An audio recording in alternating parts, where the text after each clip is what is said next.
मैं उमेश गौतम, समग्र प्रदेश समाचार से। हो गई है पीर पर्वत सी पिघलनी चाहिए, हो गई है पीर पर्वत सी पिघलनी चाहिए, अब हिमालय से कोई गंगा निकलनी चाहिए। आज यह दीवार पर्दों की तरह हिलने लगी, आज यह दीवार पर्दों की तरह हिलने लगी। इरादा तो ये था कि बुनियाद हिलनी चाहिए, बुनियाद हिलनी चाहिए। दोस्तों, बात करते हैं सावर्ण आंदोलन की और यूजीसी की और सरकार के विचारों की और सरकार की तंद्रता की और सरकार के अहंकार की। ये चारों चीज़ें यूजीसी पर बुरी तरह से लागू होती हैं। यूजीसी आई, यूजीसी में सावर्ण वर्ग को सीधे अपराधी घोषित कर दिया। 1872 में अंग्रेजों भी एक नियम लाए थे जिसमें जाति के आधार पर जाति में जन्म लेना ही अपराधी होना था। वही हालत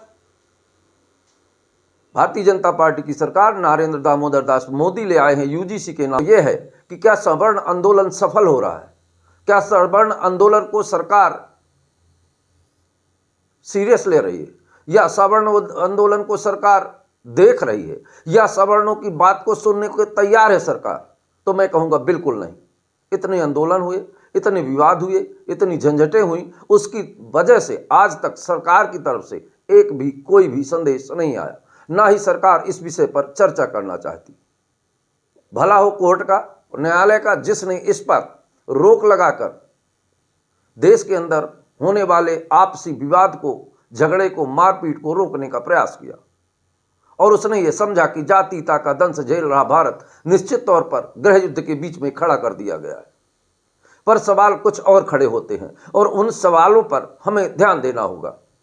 पहले तो अपराधी की कोई बात नहीं सुनता।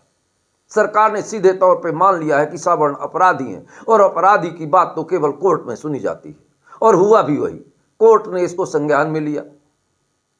तो पहले हमें अपराधी से बाहर आना पड़ेगा, यूजीसी को खत्म करना पड़ेगा, तब सरकार हमारे सामने आएगी।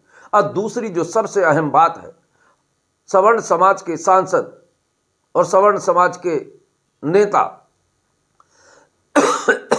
आज भी पार्टी के नाम से सत्ता दल के साथ पर चौराहों पर नंगा नाच खेल रहे हैं। मेरा सवाल उन सवर्ण नेताओं से भी है।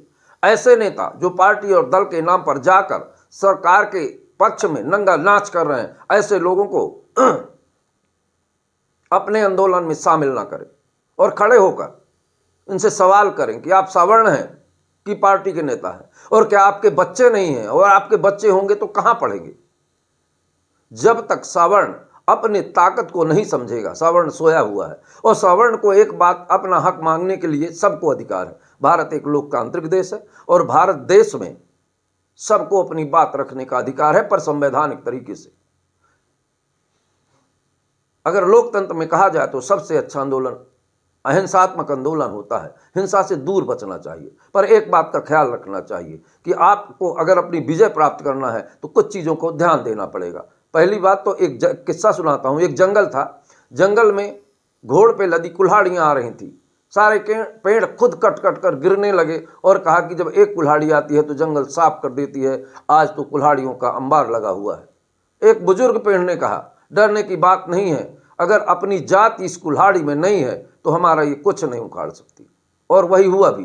पर सवर्ण समाज के उन नेताओं को कुल्हाड़ी में बेट का काम कर रहे हैं, इनका बहिष्कार करिए। ये जहां भी खड़े मिले और जहां भी ये मिले, इनसे माइक लगाकर इनसे विनम्रतापूर्वक सवाल करें कि आखिर यूजीसी पे आपका क्या कहना है। और जब ये ना बोलें तो ये बोलिए कि आप किस समाज और किस वर्ण से आते हैं। इनके जाति, जिस तरह से संविधान में जाति का कहते हैं कि जाति खत्म करो, पर जाति का उल्लेख किया जाता है, आखिर क्यों?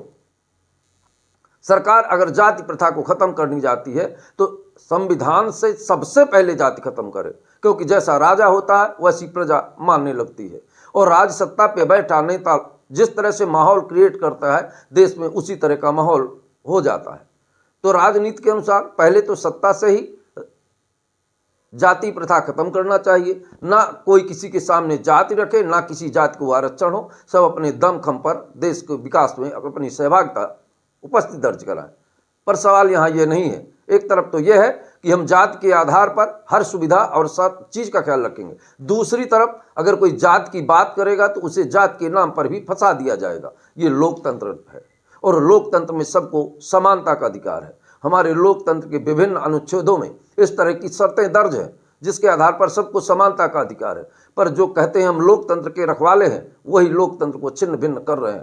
पर सवाल तो इस बात का है कि इतने आंदोलन हुए, उसके बाद आज तक सरकार ने क्यों सावर्ण आंदोलन को अहमियत नहीं दी। उसका खास कारण है हमारी ही सावर्ण समाज के नेता लोग सरकार के नाम पर और सरकार के सत्ता का सुख भोगने के लिए अपने ही वंशजों को, अपने ही समाज की जड़ों पे मट्ठा डाल रहे हैं। अब हमें सावधान होना पड़ेगा कि कम से कम कुल्हाड़ी में हमारी ही वंश की लाठी ना हो, और उस लाठी को पहले हमें ख़त्म करना पड़ेगा।